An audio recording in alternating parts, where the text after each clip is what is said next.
Sovietinės okupacijos laikus mena Švento Jono kalnas, dabar gavęs Raganų kalno pavadinimą. Lietuviškų pasakų motyvais sukurtos tautodailės skulptūros okupacijos metais gaivino tautinę savimonę, neleido užmiršti savo šaknų ir suvirti bendrame tautų draugystės katile.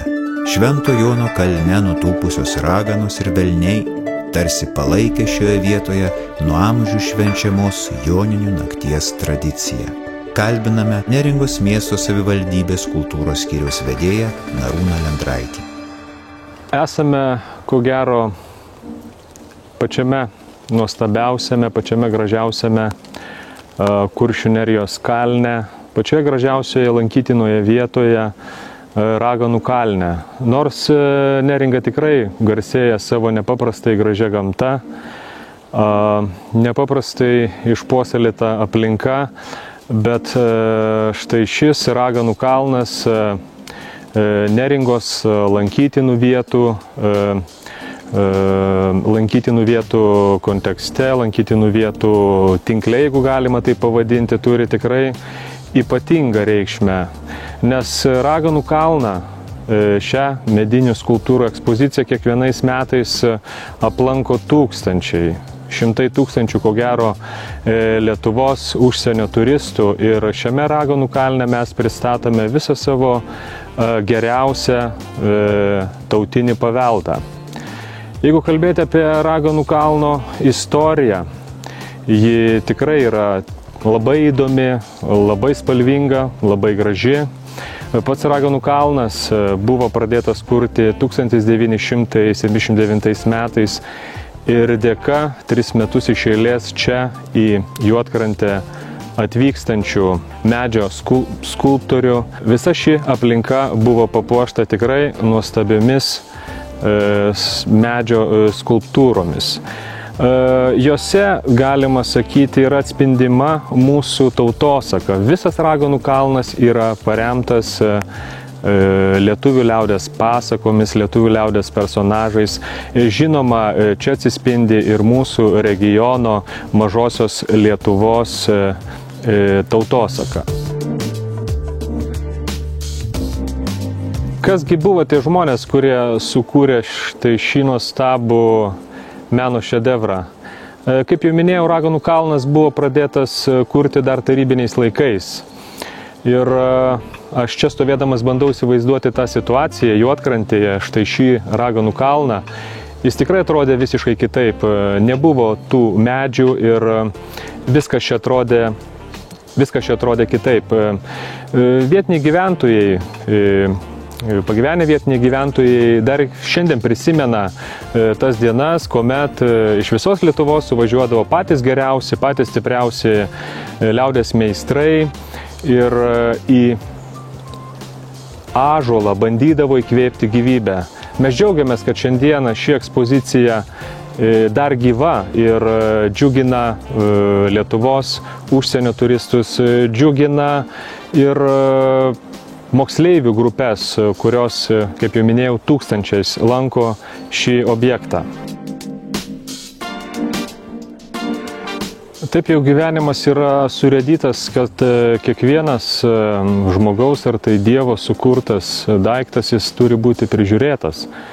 Ir, neišimtis šis Raganų kalnas, nes natūralu, kad skulptūros, būdamos po atviru dangumi, patiria tam tikrą aplinkos poveikį. Ir praėjus 3 dešimtmečiams mes šiandieną turime, tikrai rimtų problemų. Tikrai turime sutelkti dėmesį, sutelkti lėšas ir bandyti jį gelbėti.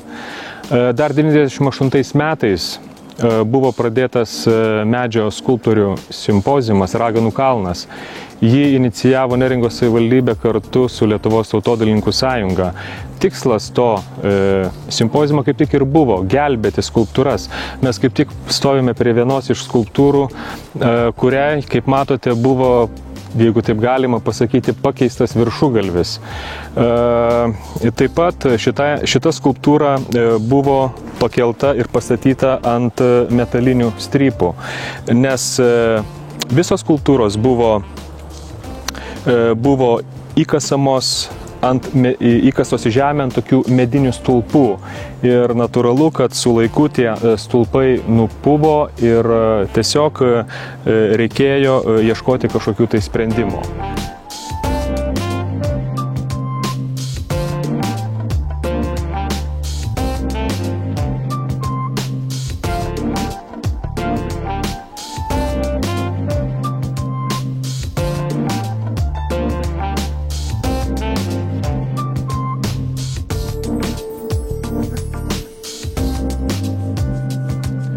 Kaip jau minėjau, Raganų kalną tikrai veikia klimatinės sąlygos ir natūralu, kad medis, ąžuolas atrodo pats stipriausias medis, kartais net laiko to poveikio ir mes matome gana liūdną vaizdelį, liūdną Raganų kalno istorijos pusę. Matome nukritusią skulptūrą. Kasgi atsitiko jai? Atsitiko labai paprastas dalykas. Tiesiog prieš 30 mečius į žemę įkasti ąžuoliniai stulpai nupuvo ir skulptūra nukrito. Na, sunku pasakyti, ar ji pati nukrito, ar koks nedrausmingas pilietis leido savo, na, švelniai tariant, paišdykauti. Tai sakau neatsitiktinai, nes tikrai Raganų kalno istorijoje yra buvę ir gana vandališkų apraiškų, kuomet ar tai vietiniai gyventojai, ar tai turistai jas niokodavo. Nelabai norėčiau tikėti, kad tai yra vietinių gyventojų, jaunimo darbas. Manau, kad taip elgiasi, na, tikrai neatsakingi žmonės, kurie neatsakingai elgiasi ir Kuršių nerijoje, nepaiso Kuršių nerijos lankymo taisyklių, stato kur papuolė palapines, degina laužus ir, na, kitaip tariant, daro tai, kas šioje teritorijoje yra uždrausta. Aš galvoju, kad Raganų kalno ekspoziciją galima būtų traktuoti kaip muziejų ir jeigu muziejaus lankymą saisto reguliuoja tam tikros taisyklės, tai lygiai taip pat ir šį Raganų kalną, šią medinių skulptūrų ekspoziciją, jos lankymą turėtų reguliuoti taipogi tam tikros taisyklės, bet žinote, ko gero visos taisyklės yra surašytos žmogaus širdyje, jeigu jos veikia gerai. O jeigu ne, mes turime štai tokias liūdnas pasekmes. Kaip jau minėjau, Neringos savivaldybės ir Istorijos muziejaus dėka organizuojamų medžio skulptūrių pagalba mes bandome gaivinti Raganų kalną, bandome keisti tam tikras susidėvėjusias medžio skulptūrų detalės, bet yra atvejų, kuomet skulptūros būna, na, visiškai supuvusios arba suėstos, jeigu taip galima pasakyti, grybo. Vieną iš tokių pavyzdžių mes turime visai čia šalia. Skulptūra Karalaitė, kurios autorius Cikana, buvo visiškai nepataisomai suėdęs grybas ir skulptorius Ašmega suderinęs su originalo autoriumi ją atnaujino.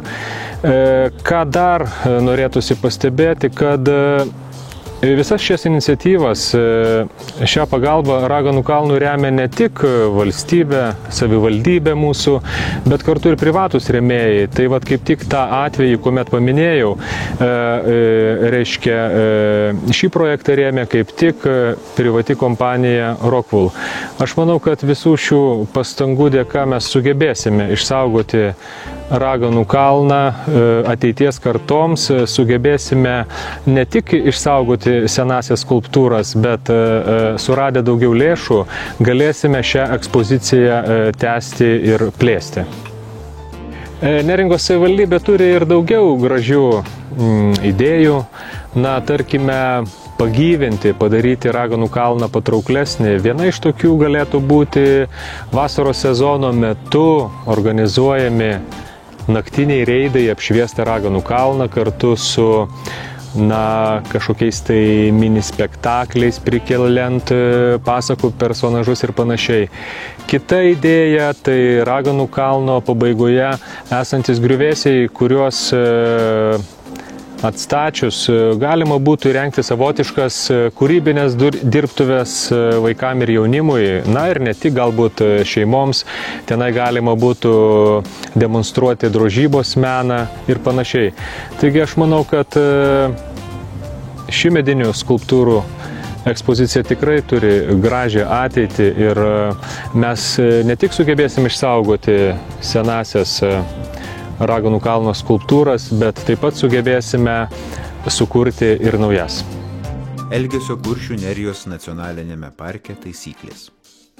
Nacionalinėme parke draudžiama nuvažiuoti nuo asfalto, betono, skaldos ar grunto, kietos kelio dangos, statyti motorinės transporto priemonės tam nenustatytose vietose, statyti palapines, kurti laužus nenustatytose ir neįrinktose vietose, žaloti augmeniją, retuosius augalus, miško paklotę, krūmus, medžius. Vaikščioti, leistis nuo kopų, kopti į jas ar kitaip jas ardyti, Grobšto, sklandytojų kopą ir Naglių, pilkosios kopos gamtiniuose rezervatuose, bei Parnidžio kraštovaizdžio draustinyje, Parnidžio kopą. Ardyti pajūrio apsauginio kopagūbrio sutvirtinimą, teršti aplinką, gadinti kelių, informacinius bei kitus ženklus ir įrenginius, mėtyti nuorūkas ir degtukus bei kitokias deges ir aplinką teršiančias medžiagas, triukšmauti, baidyti paukščius jų perėjimo ir migracijos metu, naikinti lizdus, ganyti gyvulius miškuose, laikyti motorines ir irklinės vandens transporto priemonės jūros ir marių pakrantėse tam nenumatytose vietose, vedžioti šunis be pavadėlių ir antsnukių, vedžioti šunis parko smiltynės rekreacinėje zonoje. Lankymosi tvarką nacionalinėme parke kontroliuoja Lietuvos Respublikos valstybiniai saugomų teritorijų pareigūnai ir valstybiniai miškų pareigūnai. Asmenys pažeidę šių taisyklių reikalavimus atsako Lietuvos Respublikos įstatymų ir kitų teisės aktų nustatyta tvarka. Nacionalinio parko lankytojų teisės. Naglių ir Grobšto gamtinius rezervatus leidžiama lankyti tik specialiai tam įrengtais ir pažymėtais pėsčiųjų ar dviračių takais. Visoje rezervatų teritorijoje turi teisę lankytis tik asmenys nustatytąją tvarką gavę nacionalinio parko direkcijos leidimą arba vykdantys tarnybines pareigas. Inspektoriai, saugomų teritorijų pareigūnai, nacionalinio parko direkcijos darbuotojai. Iškilauti įteisintose ir įrengtose trumpalaikio poilsio vietose su laužavietėmis. Laužams kurti gali būti naudojamos miške surinktos sausos šakos arba sausa malkinė mediena. Laikyti motorines ir irklinės vandens transporto priemonės nacionalinėme parke tik specialiai skirtose ir su nacionalinio parko direkcija suderintose teritorijose.